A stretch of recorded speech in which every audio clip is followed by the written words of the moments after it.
কলকাতার মতো একটি জায়গায় একটি মেয়ে আরেকটি মেয়েকে সাহায্য করেছিল, কিন্তু সে জানতই না মেয়েটি আসলে স্বাভাবিক মানুষ নয়, মেয়েটি অন্য কিছু। তাকে জায়গা দিয়েছিল, নিজের ফ্ল্যাটে থাকতে দিয়েছিল। তারপর যা হয়েছিল বন্ধুরা সেই মেয়েটির সাথে, এবং সে যখন জানতে পেরেছিল সে কার সাথে বসবাস করছে এবং তারপর কি হয়েছিল, জানলে আপনারা বন্ধুরা সকলেই শিউরে উঠবেন। নমস্কার শ্রোতা বন্ধুরা, আত্মা ও ঈশ্বর চ্যানেলে আপনাদের সবাইকে স্বাগত। আশা করি আপনারা সকলেই খুব ভালো আছেন, সুস্থ আছেন। আত্মা ও ঈশ্বরকে এতটা ভালোবাসা দেওয়ার জন্য আপনাদেরকে জানাই অসংখ্য ধন্যবাদ। তাহলে চলুন বন্ধুরা, শুরু করা যাক আজকের এই ঘটনাটি। কলকাতারই একটি ইউনিভার্সিটি থেকে এই রিনাদি, যে দিদি আর কি আমাকে ঘটনাটা পাঠিয়েছে, সেই দিদি এমফিল করছিল এবং সেই ইউনিভার্সিটি থেকে একটু দূরেই একটা বাড়িতে, এবার বাড়িটা না একটু ফ্ল্যাট সিস্টেমে, কিন্তু ফ্ল্যাটও নয়, বাড়ি। কিভাবে করা বলুন তো, ধরুন বাড়িটা হচ্ছে 3 তলা, একটা গেট মতো রয়েছে, সেখান থেকে ঢোকার পরে সিঁড়ি উপরে উঠে গেছে, আবার দুদিকে রুম রয়েছে। ধরুন এই পাশে একটা মেইন দরজা, ওই পাশে আরেকটা মেইন দরজা, অপোজিটে। মেইন দরজাতে ঢোকার পরে একটা রুম পড়ে, তার পাশে আরেকটা রুম, তার পাশে কিচেন রয়েছে, আর তারপর বাথরুম, সমস্ত কিছু রয়েছে। মোটামুটি কিন্তু ফ্ল্যাট সিস্টেম, কিন্তু ওটা বাড়ি। আসলে ইউনিভার্সিটির মোটামুটি একটু কাছাকাছি বাড়ি, তো একেবারে কাছাকাছি নয়, একটু দূরে। কিন্তু ওরা সবাই জানে এই সব জায়গায় স্টুডেন্টরা আসবে এবং তারা ভাড়া নেবে, পিজি হিসাবে থাকতে পারে বা মেস হিসাবে। তো সেইভাবেই কিন্তু বাড়িগুলো না ওদের করা। তো সেইখানেরই একটা ফ্ল্যাট নেওয়া, ফ্ল্যাটই বলবো কারণ 2টো রুম, কিচেন, বাথরুম, সমস্ত কিছু রয়েছে। তো সেখানে এই যে রিনাদি থাকতো, সে কিন্তু একা থাকতো না, তার সাথে আরও 2জন থাকতো। ওই যে বললাম 2টো রুম, একটা বড় রুম, তার পাশে ছোট রুম। যেটা বড় রুম সেখানে 2জন থাকতো, রিনাদিও সেই ঘরে থাকতো। পাশের একটা রুম যেখানে কিন্তু 2জন থাকা যায়, সেখানে থাকতো 1জন। আর যে বড় ঘরে রিনাদি থাকতো সেখানে কিন্তু 3জন থাকা যায়, সেই ঘরে থাকতো ওরা 2জন। এইবার ওই বাড়ির মালিকের কথা, আমি কিন্তু বাড়ি ভাড়া দেবো, মানে ফ্ল্যাটটা ভাড়া দেবো এই বেসিসে যে যে নেবে তাকে কিন্তু মাস গেলে 8,500 টাকা দিতে হবে। এইবার তুমি যে কজন থাকো তোমরা টাকা ভাগ করে নিতে পারো, কিন্তু আমাকে এই পুরো টোটালটা নিতে গেলে 8,500 টাকা আমাকে মাস গেলে দিতে হবে। তো যেহেতু ইউনিভার্সিটির কাছাকাছি নয়, একটু দূরে, তো সেই হিসাবে ওদের কাছে মনে হচ্ছে টাকাটা না কম। এবার দিদি তখন একজনকে জোগাড় করেছিল যে এমফিল করছে, এবং আরও একজন তাদের থেকে জুনিয়র, সে তখন সেই ইউনিভার্সিটিতে এমএ পড়তে এসেছে।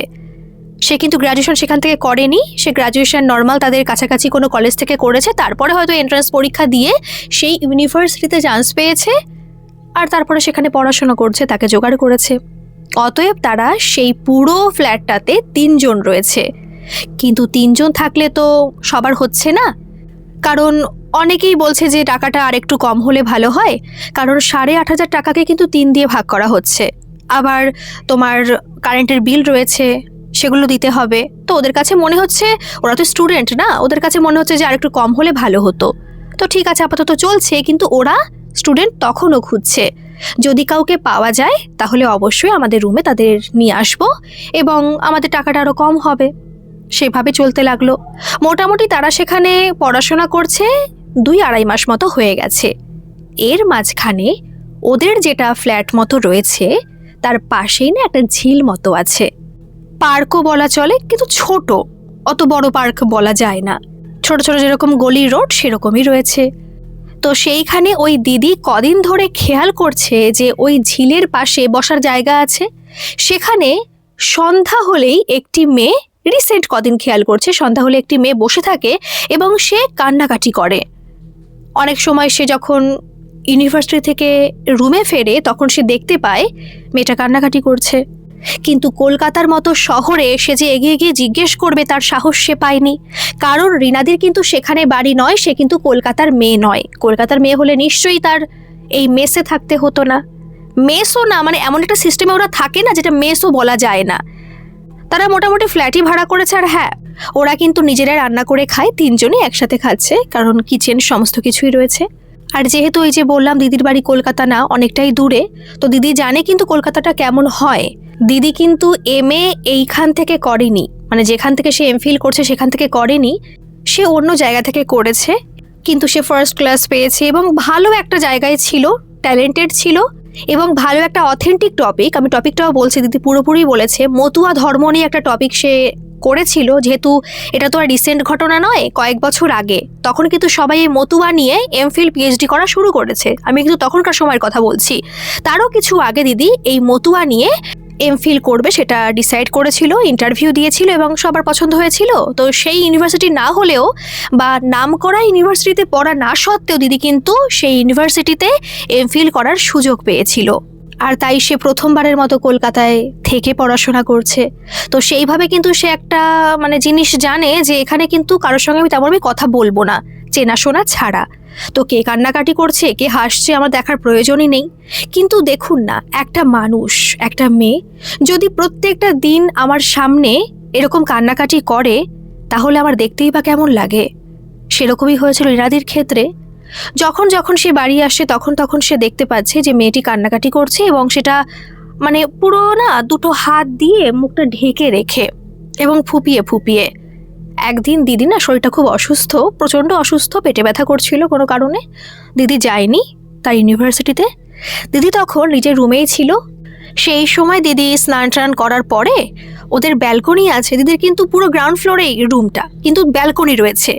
ওদের ব্যালকনিতে সমস্ত কিছু জামাকাপড় মেলে দিতে পারে এবং সেটা ব্যালকনি যেহেতু নিচের দিকে রয়েছে, পুরো নিচেই, তো একটা যেভাবে ব্যালকনি হয় সেভাবে করার পরে আবার যে জাল জাল টাইপের যেগুলো হয় না, সেগুলো পাশে থেকে আবার দিয়ে রেখেছে, কারণ ওখানে কিন্তু চোরের উপদ্রব আছে। এর আগেও কিন্তু বহুবার সেখানে চুরি হয়েছে, ওদের রুমে হয়নি, কিন্তু ওদের পাশে যে ফ্ল্যাটটা রয়েছে সেখানে নাকি একজন এরকম লাঠি দিয়ে জানলা দিয়ে মোবাইল চুরি করে নিয়ে গেছে। তারপর থেকে এই জাল জাল যেগুলো হয় বর্ডার দেওয়া, সেগুলোর ব্যবস্থা করেছে এই বাড়ির মালিকপক্ষ। তো সেই সময় দিদি জামাকাপড় মেলতে ব্যালকনিতে এসেছে, তখন দিদি দেখতে পেল সেই মেয়েটি, কারণ এর আগে যেহেতু দিদি যেত তো ওই ইউনিভার্সিটিতে, কদিন ধরে দেখতে পাচ্ছে সন্ধ্যাবেলায় যখন আসছে। আর এখন দিদি যেহেতু বাড়িতে আছে, তাই সে বুঝতে পারলো তার মেয়েটি কি সবসময় এখানে আসে। তাহলে কি মেয়েটির বাড়ি আশেপাশে কোথাও? হতেই পারে। আশেপাশে না হলে এরকম জায়গায় কেন আসতে যাবে? এটা তো আর মেইন রোড নয়, মেইন জায়গা তো নয়, একটু ভেতর দিকে, তাহলে নিশ্চয়ই আশেপাশে বাড়ি হবে।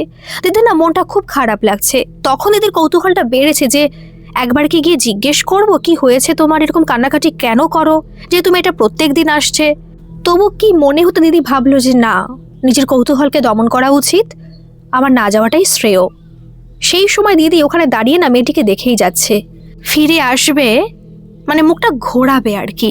সেই মুহূর্তে ওই যে মেয়েটা পুরো উঠে, যেহেতু মুখটা ঢেকে কাঁদছিল, তো মুখটা ওঠালো এবং দিদি দিকে কীভাবে ভয়ঙ্করভাবে তাকিয়ে পড়েছিল, দিদির সমস্ত শরীর শিউরে উঠেছিল। এরকম ভয়ানকভাবে তাকারও দিদি এর আগে কখনো দেখেনি। চোখ দুটো মনে হচ্ছে ঠিকরে বেরিয়ে আসবে। দেখতে কিন্তু সুন্দর, দেখতে সত্যি ভীষণ সুন্দর, কিন্তু যেমনভাবে তাকিয়ে আছে, চোখ দুটো দেখলে মনে হচ্ছে কতদিন ঘুমোয় না, সে খুব অসুস্থ এবং ভয়ানক। দিদির প্রথমে ভয় লেগেছিল, কেঁপে উঠেছিল, কিন্তু পর মুহূর্তে এমন মায়া ভরা দৃষ্টিতে সেই মেয়েটি দিদির দিকে তাকিয়েছিল, দিদির মনে হচ্ছিল যে ছুটতে গিয়ে তার কাছে বসুক এবং গিয়ে জিজ্ঞেস করুক, তোমার কি হয়েছে বোন? দিদি বোনই বলল, কারণ দিদির থেকে দেখে মনে হচ্ছে মেয়েটি ছোটই হবে, কম করে তো 3-4 বছরের ছোটই হবে, কারণ দিদির বয়স তখন ছিল 25 মতো। তো মেয়েটিকে দেখে মনে হচ্ছে 21-22 তো হবে, বা বেশি হতে পারে, কম হতে পারে, অনেককে তো দেখে বোঝা যায় না। তো দিদি সেখানে দাঁড়াতে পারলো না। তার এখন মনে হচ্ছে মেয়েটির কাছে যেতেই হবে, এখানে দাঁড়িয়ে সময় নষ্ট করলে চলবে না। দিদি পুরো শান্ত মাথায়, দিদি বলছে, আমি তখন কিন্তু পাগলের মতো হয়ে যাইনি, কিন্তু আমার মনের মধ্যে ওর প্রতি একটা সফট কর্নার তৈরি হয়েছিল ওই 1 সেকেন্ডের জন্য ওকে দেখে, কিন্তু আমি কিন্তু আমার মধ্যেই ছিলাম। আমি জানি যে আমি কে এবং আমি কি করছি, এটা কিন্তু আমার ধারণার মধ্যেই ছিল। আমি কিন্তু এমন না যে ওকে দেখে পুরো ভুলে গেছি, আমি মন্ত্রমুগ্ধের মতো হয়ে গেছি, আমি আমার মধ্যে নেই, ওর টানে চলছি, তখন কিন্তু আমার এটা মনে হচ্ছিল না। হতে পারে ও হয়তো কিছু করতে পারে, এটা পরে বুঝতে পেরেছিলাম, কিন্তু আমার তখন মনে হচ্ছিল না। আমি তখন ঠান্ডা মাথায় বুঝে শুনে তখন ভাবলাম যে না, মেয়েটি হয়তো ভালো, ওকে দেখে মনে হচ্ছে কোনো কষ্টে আছে। তো আমি অ্যাজ এ পার্সন ওর কাছে যাব এবং গিয়ে জিজ্ঞেস করব তোমার কি হয়েছে, এবং ওর সমস্যা সলভ করার চেষ্টা করব। কারণ অনেকেই আছে সুইসাইড করে ফেলে, তাকে কেউ সাপোর্ট করা থাকে না বলে সে মানসিকভাবে সুস্থ হতে পারে না, তাকে সবাই হেয় করে। তো যদি এমন কখনো হয় যে আমি ওকে পাত্তা দিচ্ছি না বলে যদি কখনো সুইসাইড করে বসে, যেহেতু মেয়েটা কদিন ধরেই কাঁদছে, নিশ্চয়ই সে ডিপ্রেসড আছে, তো আমার তার কাছে যাওয়া উচিত এবং তাকে বোঝানো উচিত। এই সমস্ত কিছু ভেবে দিদি তার কাছে গেল এবং জিজ্ঞেস করলো যে আমি কি কথা বলতে পারি। তখন সে মেয়েটি না ধীরে ধীরে মাথাটা তুললো, কারণ তার মধ্যে মেয়েটি আবার কান্নাকাটি শুরু করে দিয়েছে, যেরকম আর কি করে। দিদি যখন জিজ্ঞেস করলো, মেয়েটি মাথা তুলে তাকালো, না এখন ভয়টাই করছে না, কিন্তু দেখে মনে হচ্ছে সে অসুস্থ মানসিকভাবে এবং শারীরিকভাবেও, কারণ তার চোখ মুখ স্বাভাবিক বলে মনে হচ্ছে না। সে তখন বলল, আমার সাথে কথা বলবে? আমার সাথে তো কেউ কথাই বলে না, কি কথা বলবে তুমি? তখন দিদি বুঝলো যে না, কিছু একটা সমস্যা হয়েছে। বলছে আমি কি বসতে পারি পাশে? বলছে হ্যাঁ বসো। দিদি পাশে বসলো, জিজ্ঞেস করলো তোমার বাড়ি কোথায়, আশেপাশে কোথাও? তখন মেয়েটি উত্তর দিল, না আমার বাড়ি আশেপাশে নয়, আমার বাড়ি অন্য সাইডে, এবং জায়গাটার নামও বলল।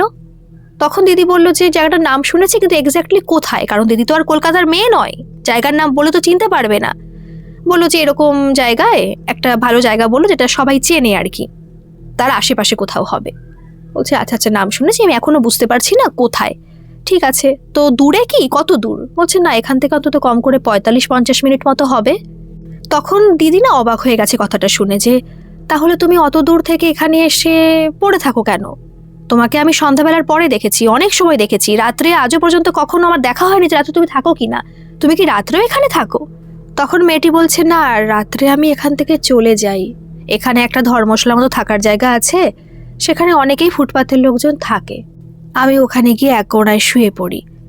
তখন ওই দিদিটা বলল, ইরাদি বলল যে আচ্ছা আচ্ছা, তোমাকে দেখে তো মনে হচ্ছে তুমি ভালো ঘরের মেয়ে, পোশাক আশাক দেখে তাই মনে হচ্ছে, তাহলে তুমি এরকম জায়গা থাকো কেন? কি ব্যাপারটা কি হয়েছে বলো তো? বাড়ি থেকে অশান্তি করে চলে এসছো? তোমাকে তো দেখে মনে হচ্ছে তুমি অবিবাহিত। বলছে আমার কেউ নেই, আমাকে কেউ বিশ্বাস করে না, সবাই মনে করে যে, এটা বলে না মেয়েটা থেমে গেল, পুরো থেমে গেছে মেয়েটা। বলছে কি ব্যাপার, একটু খুলে বলবে? তখন মেয়েটি বলল, দিদি আমাকে একটা কাজ জোগাড় করে দিতে পারবে? মাস গেলে 10,000 টাকা হলেও হবে, আমার কাজ করার দরকার, আর আমার একটা ভালো জায়গা থাকার দরকার, সেখানে সবাই ফুটপাথের লোকজন থাকে, আমি তো মেয়ে মানুষ, কখন কি হয়ে যায় বলা তো যায় না, যদি একটু জোগাড় করে দিতে পারো তাহলে একটা থাকার জায়গাও পেতাম, ভালো হতো। বলছে হ্যাঁ জোগাড় করে দিতে পারি। এর মধ্যেখানে দিদির আবার মনে পড়েছে, দিদির অপোজিট সাইডে যে ফ্ল্যাটটা আছে, ফ্ল্যাটই বলছি কিন্তু আমি এক্স্যাক্টলি বলতে পারছি না কি বলবো, আমি ওটাকে একটা বাড়ির মতোই, দুটো রুম মতো রয়েছে যা যা বললাম। তো সেখানে প্রায় 3 থেকে 4টে মেয়ে থাকে। দিদি এক্স্যাক্টলি বলতে পারছে না, কারণ 3টে মেয়েকে দেখে, আবার কোনো সময় 4টে মেয়েকেও দেখে, হতে পারে মেয়েটা ওদের সঙ্গে থাকে, নতুবা ওদের ফ্রেন্ডও হতে পারে, এটা আর জিজ্ঞাসা করা হয়নি। ওদের মধ্যে থেকে একজন এই দিদিদের কাছে এসে জিজ্ঞেস করেছিল, তোমরা কি করো, তোমরা কি পড়াশোনা করছো, কি করতে এসছো? বলছে হ্যাঁ আমরা পড়াশোনা করছি, এই আমরা করি। তখন দিদি বলল, মানে ওই দিদিটা আর কি, যে ওই ফ্ল্যাটে থাকে, রিনা দিদি কিন্তু নয়, সে এসে বলছে আসলে আমি একটা জব করি কোম্পানিতে, তো আমাদের এখানে লোকের দরকার, মেয়ে আর কি দরকার, তো মাইনে 12,000 টাকা, তোমরা কি করবে? বলছে না না আমি কি করে করব, দিদি বলছে। বাকিরা বলছে না আমরা পড়াশোনা করছি, আমাদের পক্ষে সম্ভব নয়। তো সেই কাজটার কথা মনে আছে, রিসেন্টলি বলেছে, বেশি দিন হয়নি, 10 থেকে 12 দিন হয়েছে, কাজটা থাকতেও পারে। রিনাদির কিন্তু সেই কথা না মনে আছে। তখন রিনাদি না ওখানে বসেই ওই দিদিকে ফোন করলো, কারণ ওই দিদির শুধুমাত্র ফোন নাম্বারটা তার কাছে আছে। ফোন করলো, ফোনটা রিসিভ করলো না, ব্যস্ত থাকতেই পারে। এদিকে তার এটাও মাথায় এলো, যদি মেয়েটা কাজ পায় আর যদি মেয়েটা তাদের রুমে থাকে তাহলে ওদেরও টাকার পরিমাণটা কমে আসবে, যদি আরও একজন আসে, তাই না? তো সেইভাবে কিন্তু সমস্ত দিক থেকে ওদেরই লাভ, এবং মেয়েটা সুস্থ হবে, মানে মোটামুটি সবার দিক থেকেই লাভ। তখন দিদি বলল যে আমি পরে আরেকবার ফোন করছি, এখন আর করব না, নিশ্চয়ই সে অফিসে আছে, তুমি একটা কাজ করো, এখানে বসে না থেকে তুমি আমার রুমে আসো, যদি তোমার সমস্যার কথা বলতে চাও তো বলতে পারো, আমি শুনতে রাজি আছি, তো তুমি আমাদের রুমে এসে বসো। মেয়েটা না কোনো কথা বললো না, মেয়েটা আস্তে আস্তে গেল। মেয়েটা কিন্তু পিছনে পিছনে রয়েছে, দিদি আগে আগে, সেটাই স্বাভাবিক, কারণ সে চেনে না। রুমটা খুলে ওই মেয়েটাকে ঘরের মধ্যে বসতে দিল। কিন্তু দিদি সেই সময় একটা জিনিস লক্ষ্য করেছিল, যখন মেয়েটাকে ঘরের মধ্যে প্রবেশ করিয়েছে না, ঘরের মধ্যে তোর হাওয়া ঢোকার কথা নয়, কারণ আশেপাশে কোনো গাছপালাই নেই, আছে এমন বলবো না যে নেই, মানে না ধরার মতোই, তো সেই হিসাবে নেই বললেই চলে। তাহলে ঘরের মধ্যে মেয়েটা ঢোকার সঙ্গে সঙ্গে এত হাওয়া কোথা থেকে আসলো? পুরো মনে হলো তার যে জামা কাপড়টা পরে রয়েছে সেই জামা কাপড়ও নাড়িয়ে দিয়ে চলে গেল এবং ঘরটা পুরো ঠান্ডা হয়ে গেল। সেটা কিন্তু কিছুক্ষণের জন্য, মোটামুটি ধরো এই 9 থেকে 10 সেকেন্ড, তার মধ্যে আবার সব স্বাভাবিক হয়ে গিয়েছিল। কিন্তু এটা কেন হলো এবং সেই ওয়েদারে এটা কিন্তু একেবারে বিশ্বাসযোগ্য ছিল না যে এরকম ব্যাপারটা ঘটবে। সেটা কেন ঘটলো? যেহেতু দিদি একটা মেয়েকে ঘরের মধ্যে নিয়ে এসেছে, তো সেই সব ভাবার না আর অবকাশ ছিল না, তাই দিদি মেয়েটিকে বসতে দিয়েছে। এর মাঝখানে বসতে বসতেই আবার সেই দিদির, যে আর কি একটা কোম্পানিতে জব করে, সেই দিদির ফোন এসছে। রিনাদি ফোনটা তুললো, বলছে কি হয়েছে বলো বোন। দিদি একটা মেয়ে এসছে, কাজের দরকার। তার আগে কথায় কথা জেনে নিয়েছে কিন্তু মেয়েটা নাকি বিএ পাস এবং রিসেন্ট নাকি বিএ পাস করেছে। তো তখন ওই দিদি বলল যে 12 পাস করলেই হবে, এখানে বিএ পাস না করলেও চলবে। ভালো কথা। তখন দিদি মেয়েটিকে মানে রিনাদিকে বলল যে একটা কাজ করো, ওর ফোন নাম্বারটা দাও, আমাকে পরে ফোন করতে বলো, আমি অফিসে কথা বলছি, এখনো লোকের দরকার আছে, তো যদিও কাজ করে তো ভালোই হবে, আর ও ডকুমেন্টস কিন্তু সব লাগবে। ফোনটা রাখার পরে রিনাদি জিজ্ঞেস করলো তোমার ফোন নাম্বারটা দাও আর তোমার ডকুমেন্টস তোমার সাথে আছে তো। মেয়েটি তখন বলল ডকুমেন্টস আমার সাথে নেই, এমনকি আমার ফোনও নেই। তখন দিদি বললো তোমার ফোন নেই মানে? ফোন নেই কি বলছো, মানে টাকা পয়সার সমস্যার জন্য ফোন কেন নেই?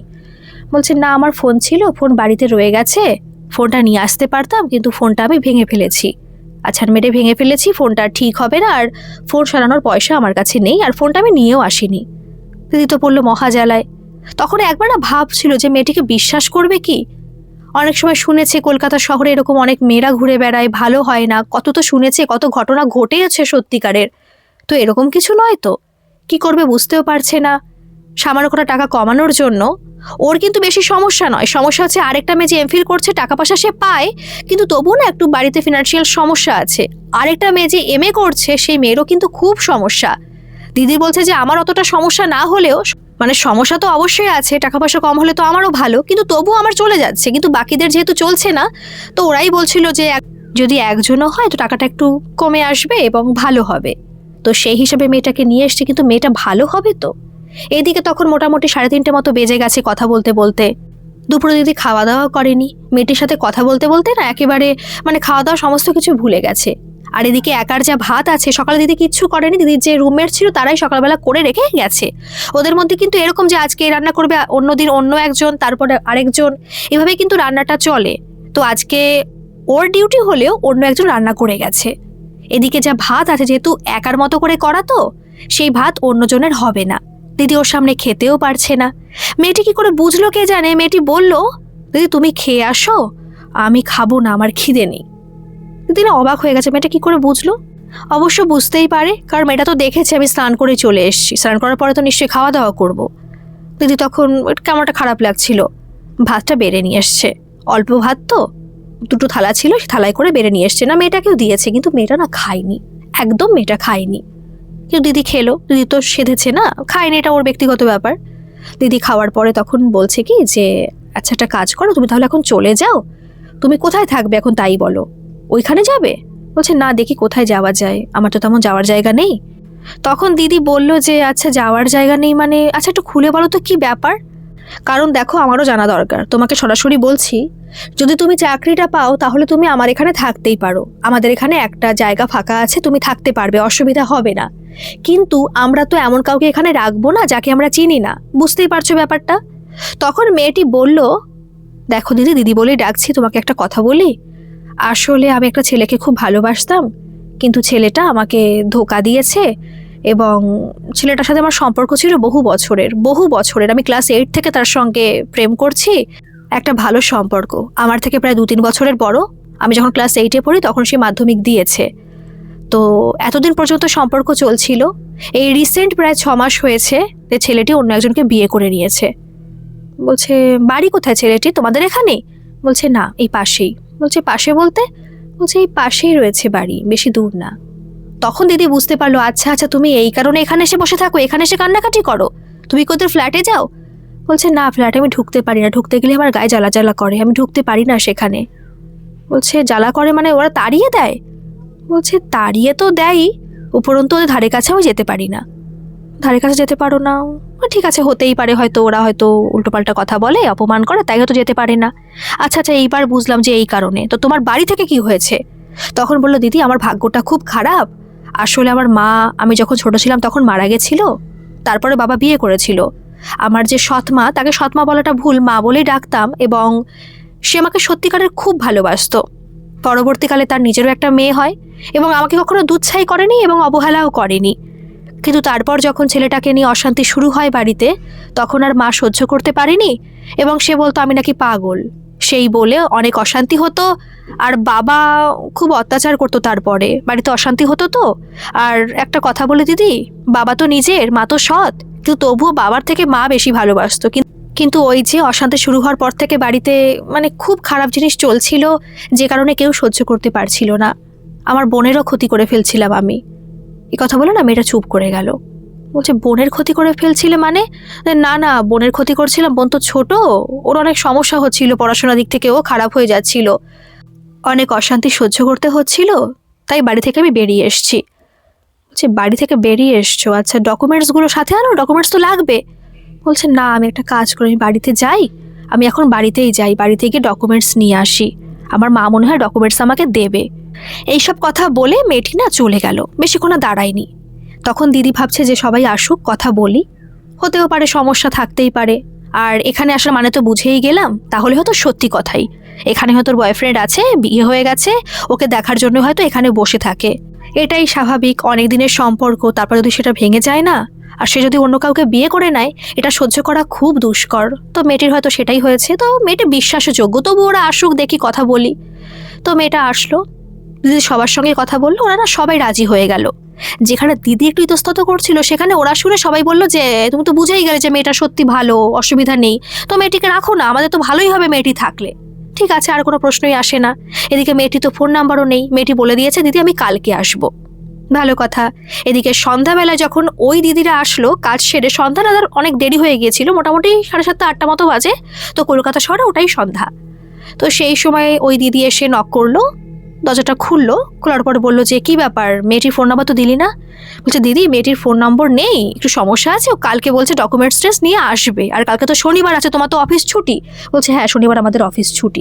ঠিক আছে। পরের দিন সেই মেয়েটি আসলো, তখন মোটামুটি 11টা মতো বাজে, আর সত্যি বলতে ডকুমেন্টস সাথে করে নিয়ে এসেছে, আর সেই ভাঙা ফোনটা সেটাও সাথে করে নিয়ে এসছে। আবার এটাও বলেছে রিনাদিকে যে দিদি যদি চাকরিটা পাই, তাহলে তুমি কি আমাকে ফোনটা সারানোর টাকা দেবে, আমি টাকাটা দিয়ে দেবো, আমি তো তোমার রুমেই রয়েছি। বলছে, হ্যাঁ টাকা দিয়ে দেবো, কোনো সমস্যা হবে না। ভালো কথা, চাকরিটা না মেয়েটা পেয়ে গেল। কিন্তু এই যে দুদিন কথা বলছে, দুদিন কেন বলছে, আগের দিন এসেছিল, আর এই যে এর মাঝখানে না মেয়েটি একটু অন্যরকম সত্যিই করে। অন্যরকম বলতে, কথার মাঝখানে না মেয়েটি কেমন যেন একটা করে, মুখটা বিকৃত করে ফেলে, মাথাটা কেমন ঘুরিয়ে ফেলে, ঘোরাচ্ছে কেমন যেন অন্য টাইপের, স্বাভাবিক বলে মনে হয় না। আবার এটা কিছুক্ষণের জন্য, কিন্তু বেশি সময় ধরে নয়। দিদি এটা লক্ষ্য করেছে, এমনকি বাকি যারা আছে ওদেরও তো ইউনিভার্সিটি ছুটি, তো সেই দিন ক্লাস নেই, ওরাও রয়েছে রুমের মধ্যে, ওরাও লক্ষ্য করেছে। তো ওরা সবাই পরে আলোচনা করেছে মেয়েটির হয়তো সত্যি সমস্যা আছে, এরকম তো অনেকের নার্ভের সমস্যা হয়, তো হতেই পারে এরকম অনেকেরই সমস্যা রয়েছে, তো ভাবার কোনো বিষয় নয়। মেয়েটি কিন্তু সেই দিন থেকে সেখানে থাকা শুরু করে দিল, চাকরি কিন্তু এখনো হয়নি, আর এদিকে থাকার জায়গা রয়েছে বলে ওরা কিছু বলেনি। শনিবার দিন রাত্রেবেলা রিনাদি লক্ষ্য করেছে, কারণ রিনাদির বেডটা না ওই মেয়েটির পাশের বেডেই, আর ওখানে কিন্তু ছোট ছোট বেড দেওয়া রয়েছে, 3টে বেডই ওখানে দেওয়া, একটা বেড তো ফাঁকা ছিল, কেউ ছিল না, এখন এই মেয়েটি এসছে, মেয়েটিকে একটা বেড দেওয়া হয়েছে, তার পাশেই হচ্ছে রিনাদির বেড। তো রিনাদিটা রাত্রেবেলা একটা জিনিস অনুভব করেছিল, যেহেতু ওটা গরমকাল, ঘরে ফ্যান চলছে, একটু ঠান্ডা ঠান্ডা লাগছে, ঠান্ডা বলতে অস্বস্তি হচ্ছে না গরমের জন্য, যেহেতু পুরো গ্রাউন্ড ফ্লোরেও রয়েছে, অতটা অসুবিধার হওয়ার কথা নয়। কিন্তু হঠাৎ করে রাত্রেবেলায় দিদির শরীরে না একটু ঠান্ডা ভাব চলে এসছে। ঠান্ডা ভাব বলতে, গরমকাল তো এমনিতেই যতই গ্রাউন্ড ফ্লোর হোক না কেন, যতই ভালো লাগুক না কেন, তবুও গরম তো লাগছিল। তো সেই সময় দিদির মনে হচ্ছে দিদি শীতকালে রয়েছে, এখন শীতকাল চলছে এবং দিদির শীত করছে। এটা কেন হচ্ছিল দিদি কিন্তু বুঝতে পারছিল না। দিদির কাছে কোনো কাঁথা নেই, কোনো কম্বল নেই, দিদি গায়েও দিতে পারছে না, কারণ গরমকালে কি রাখবে পাশে। কিন্তু মনে হচ্ছিল একটা বড় লেপ বা বড় কম্বল তার এখন গায়ে দেওয়া উচিত, এতটাই শীত করছে।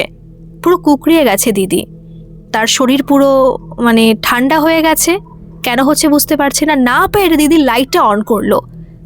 দিদি বলছে বিশ্বাস করবে না, যখন লাইটটা আমি অন করলাম সেই মুহূর্তে পুরো টেম্পারেচার নর্মাল। পুরো মনে হলো যে ঠান্ডাটা আমার লাগছিল সেটা কেউ মানে শুষে নিয়েছে আর হিটারটা চালিয়ে দিয়েছে। দিদি কিন্তু আর কারোর দিকে তাকায়নি তখন, সে বসে রয়েছে আর সেরকম অনুভব করছে বলে অস্বস্তি হচ্ছে।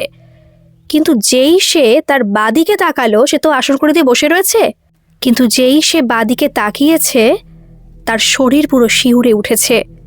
কারণ বাদিকে তেমন কিছুই না, ওই যে মেয়েটি শুয়েছিল সেটা চোখ পুরো খুলে রয়েছে এবং তাকে দেখে মনে হবে সে ঘুমিয়ে আছে, কিন্তু সে চোখটাকে এরকম খুলে দিয়ে রিনাদির দিকে তাকিয়ে রয়েছে একভাবে। না, চোখটা ভয়ঙ্কর আর লাগছে না, কিন্তু তাকিয়ে রয়েছে। আচ্ছা একটা কথা বলুন, যে মেয়ে দেখতে পাচ্ছে যে একটি মেয়ে উঠে ওরকম করছে, তাকে দেখে মনে হচ্ছে সে ভয়ও পাচ্ছে, তাহলে তার কি উচিত ছিল না সেখানে উঠে জিজ্ঞেস করা তোমার কি হয়েছে দিদি? সে কি করে সেই মেয়েটিকে ওরকম অবস্থায় দেখে একভাবে শুয়ে ওভাবে তাকিয়ে দেখতে পারছে? তখন না রিনাদি পুরো ভয় পেয়ে গেছে। আর যেহেতু লাইটটা জ্বালানো হলো, রিনাদি একটু আওয়াজও করেছে, খাট থেকে নামার সময় নেমে পড়েছে। সে আওয়াজ শুনে পাশের আরেকটি মেয়ে সে উঠে পড়েছে পুরো। সে তখন বলছে কি ব্যাপার, কি হয়েছে তোর, এরকম উঠে পড়লি, কি কোনো সমস্যা? তোকে দেখে মনে হচ্ছে কেমন যেন করছিস। বলছে না না কিছু হয়নি। কিন্তু যখন সে মেয়েটি উঠেছে তখন কিন্তু পাশের সে মেয়েটি উঠে বলছে কি হয়েছে দিদি, কোনো সমস্যা, কি হয়েছে? এমন ভাব করলো যেন সে ঘুমিয়েই ছিল চোখ বন্ধ করে এবং সে এই উঠলো। রিনাদি বলছে আমি কি ভুল দেখলাম, মেয়েটাকে দেখে মনে হচ্ছে মেয়েটি তো সবে উঠলো। তখন না রিনাদি জিজ্ঞেস করলো আচ্ছা তুমি কি ঘুমিয়েছিলে না এই উঠলে না, কি করলে বলো তো? বলছে দিদি কি বলছো বুঝতে পারছি না, আমি তো ঘুমিয়েছিলাম, তোমাদের কথা শুনে আমার ঘুমটা ভেঙে গেল, কি হয়েছে? তখন দিদি ভাবছে বলবে কি বলবে না, কারণ মেয়েটাকে সে দেখলো চোখটা খোলা জেগে রয়েছে, আর এমনভাবে উঠলো যেন মেয়েটা পুরো ঘুমিয়ে রয়েছে। কি হলো ব্যাপারটা কিছুই সে বুঝতে পারছে না। বুঝতে পারছেন কি ভয়ানক ব্যাপার? ওদের কথা শুনে পাশের ঘরে যে মেয়েটা ছিল সেই মেয়েটাও চলে এসছে। তখন দিদি মানে মিথ্যে কথা বললো একটু যে না না আসলে একটু স্বপ্ন দেখেছিলাম তো, খারাপ স্বপ্ন, তাই ভালো লাগছে না। ওরা এত ভালো, বাকি দুজন জল দিল দিদিকে, বলছে যাও একটু বাথরুমে গিয়ে চোখে মুখে জলে ঝাপটা দিয়ে আসো, দেখবে ভালো লাগবে। দিদি তাই করলো, কিন্তু আসার পরে না সারা রাত আর ঘুমটা আসেনি, একটুও ঘুম আসেনি। আর দিদি ওই সারা রাত ধরে মোবাইলটা ঘেঁটে গেছে। পরের দিন রবিবার, ওরা না ওই দিন বাড়িতে ছিল না, ওরা প্রত্যেকে গিয়েছিল গড়িয়াহাটে কেনাকাটা করতে। ভালো কথা, সেখানে গেছে, মেয়েটাকেও বলেছে, ওই আরেকটা যে মেয়ে এসছে ওখানে নতুন, তো সেই মেয়েটা বললো না দিদি আজকে যাব না, আমি একটু বাইরে বেরোবো, আমার দরকার আছে, আমার ঘরে দম বন্ধ লাগছে। তো ঠিক আছে, হতেই পারে, যেখানে খুশি যাক।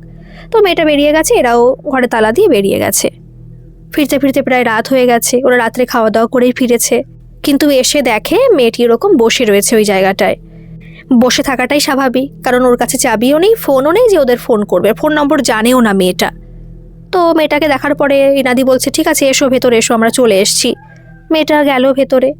সেই দিন রাত্রেবেলায় রিনাদি এবং পাশে যে মেয়েটা শুয়েছিল সেই মেয়েটা একই সময় একইভাবে খাট থেকে পুরো পড়ে গেল। কি করে পড়লো ওরা কেউ জানে না। দুজনেই পড়ার পর না খুব ব্যথা পেয়েছে, ভীষণ জোরে ব্যথা পেয়েছে, চেঁচিয়ে উঠেছে, কিন্তু সেই চেঁচানোর আওয়াজ শুনে পাশের মেয়েটি একদমই ঘুম থেকে উঠল না।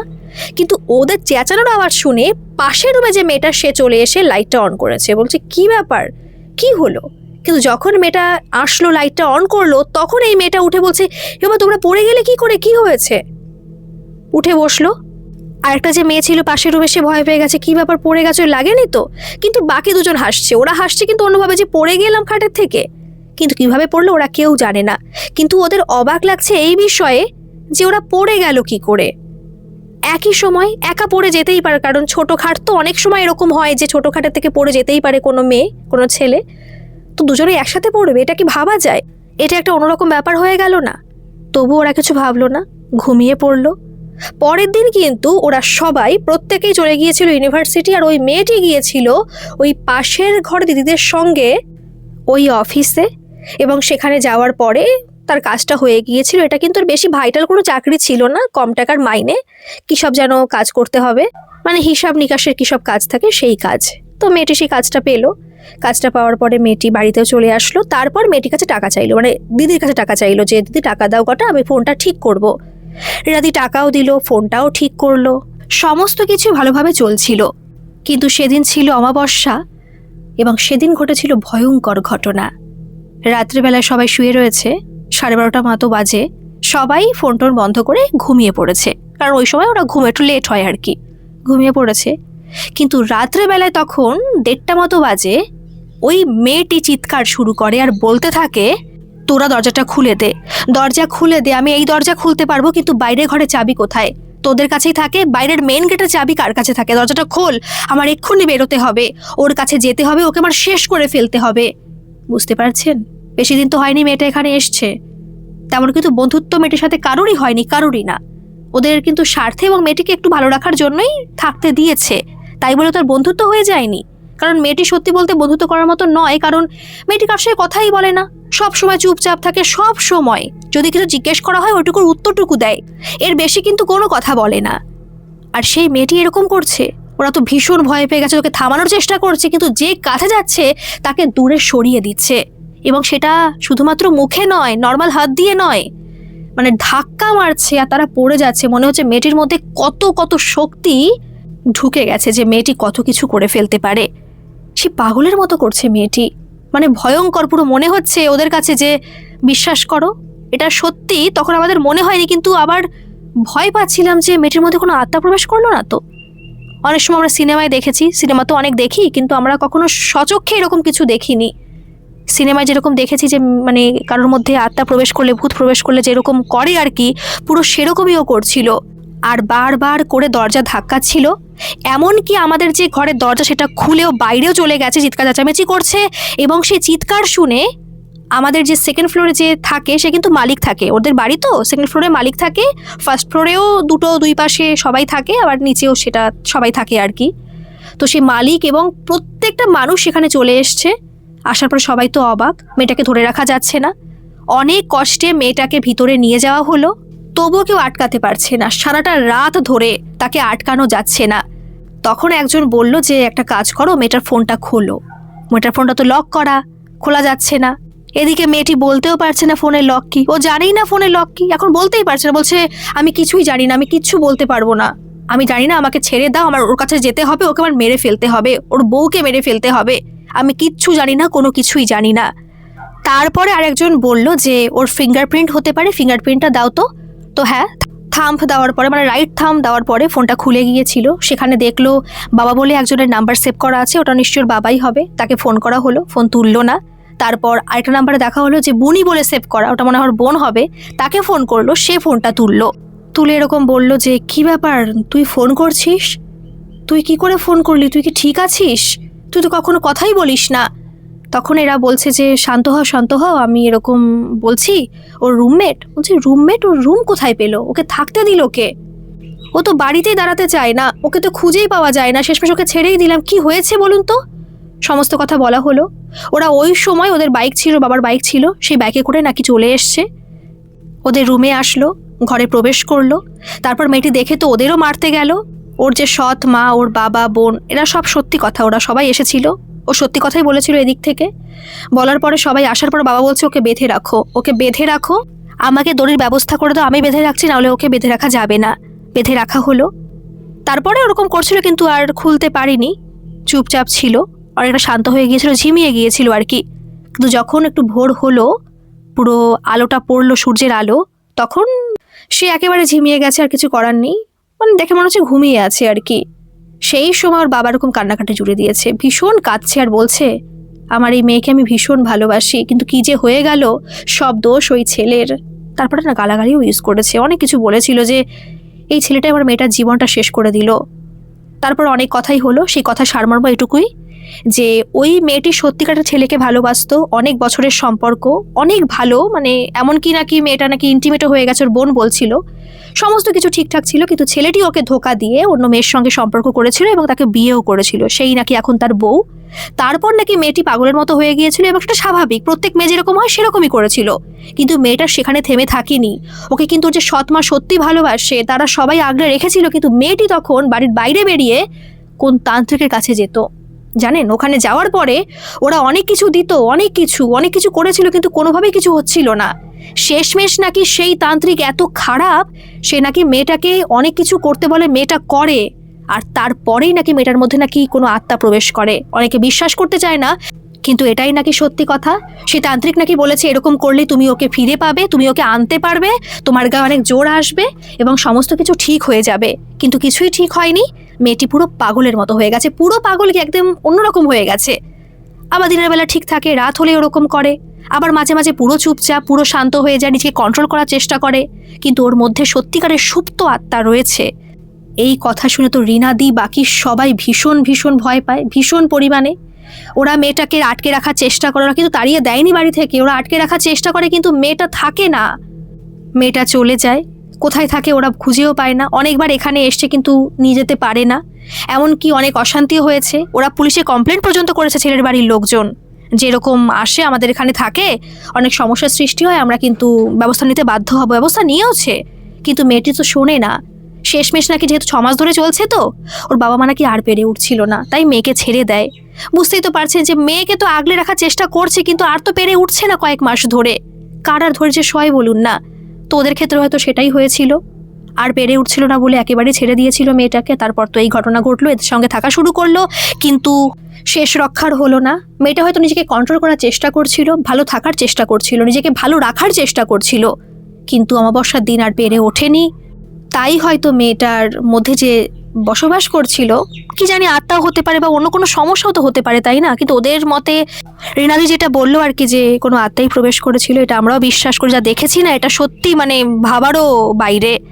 তো যাই হোক, সেই সময় ওই বাড়ির যে মালিক, তিনি কিন্তু আধুনিক মানুষ, কিন্তু তিনি বললেন আমার এক চেনাশোনা আছে, তিনি কিন্তু তান্ত্রিক নন, তিনি কিন্তু একজন পূজারী, তার কাছে একবার আমি নিয়ে যেতে পারি, আমি সাথে করে নিয়ে যাব।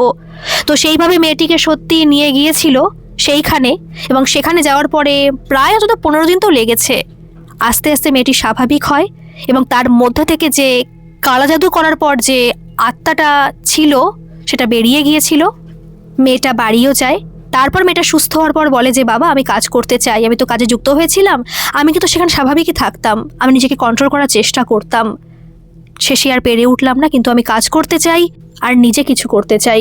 তো সেখানে মেয়েটা আবার কাজে যেত, কাজ করছিল। এটা হয়ে গেছে অনেক বছর, এখন কি করছে দিদিরা জানে না, কারণ সেখানে মেয়েটা আর থাকেনি। দিদিরা তো সেই রুমে আর থাকতে পারতো না, রাত হলেই মনে পড়তো। দিদি বলছে যে কিভাবে যে পরে কাটিয়েছি, মেয়েটা রুমে ছিল না, কিন্তু তবু আমাদের ভয় করতো। এমনকি দিদি বলছে আমি বাড়িতে গিয়ে পুজোর শান্তির জল এনেও এই রুমে সমস্ত জায়গায় ছড়িয়েছি, কারণ মেয়েটা আমি জানি সুস্থ হয়ে গেছে। ওনার কাছে আমরা যাইনি, আমরা আমাদের মতোই ছিলাম, কিন্তু তবুও বাড়িতে বলার পরে মা বাবা সমস্ত কিছু রেডি করে দিয়েছিল, আমি এখানে এনেছিলাম, আস্তে আস্তে সমস্ত কিছু ঠিক হয়ে গিয়েছিল। তো যাই হোক বন্ধুরা, এই ছিল ঘটনা। আপনাদের ঘটনাটা কেমন লাগলো অবশ্যই কমেন্ট করে জানাবেন, আর ভালো লাগলে একটা সাবস্ক্রাইব করে আমার পাশে থাকবেন। আর হ্যাঁ, যদি এরকম কোনো ঘটনা আপনাদের সাথে ঘটে থাকে, যেটা অলৌকিক হোক, অতিজাগতিক হোক, দৈবিক, ঐশ্বরিক, যে কোনো ধরনের ঘটনা, আপনারা কিন্তু আমাকে নির্দ্বিধায় পাঠাতে পারেন। আমার মেল আইডি ডেসক্রিপশন বক্সে দেওয়া আছে, আপনারা সেখানে গিয়ে মেল করতে পারেন। ধন্যবাদ, ভালো থাকবেন, সুস্থ থাকবেন, আবারও আসবো এরকম কোনো শিক্ষণীয় ঘটনা নিয়ে।